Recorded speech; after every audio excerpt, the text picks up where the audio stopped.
আপনার কান্না আমরা সহ্য করবো না, দেখবো না, কারণ আপনার কান্নাটি হয়ে গেছে এখন লক্ষ লক্ষ কোটি কোটি মানুষের। এই জন্য আমরা জবান দিয়ে গেলাম এই মাদারপুরে এই সকল স্তরের লোকেরা, আপনারা যদি অসহায়ত্ব করেন, বিপদে পড়েন, আপদে পড়েন, কোনো কারো কাছে মাথা নত করবেন না। এই ছেলের শহীদের বিচার এই বাংলার মাটিতে হইতে হবে। যদি এই এখানে মামলা আমলিকে হুমকি দেয়, দামকি দেয়, কারো কাছে মাথা নত করবেন না। আপনার প্রাণের ধন চলে গেছে, কোনো কারো কাছে আপোষ করবে না।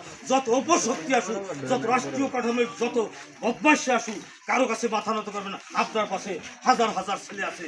আপনার প্রয়োজনে আবার যদি বিচার না হয়, প্রয়োজনে আবার এই মাদারপুর গরম হবে, মাদারপুরে আন্দোলন হবে, সারা দেশব্যাপী আন্দোলন হবে, যে এই শহীদের সঠিক মর্যাদা না করা হয় এবং সঠিক যদি আইনগতভাবে এই ব্যবস্থা না দেওয়া হয়।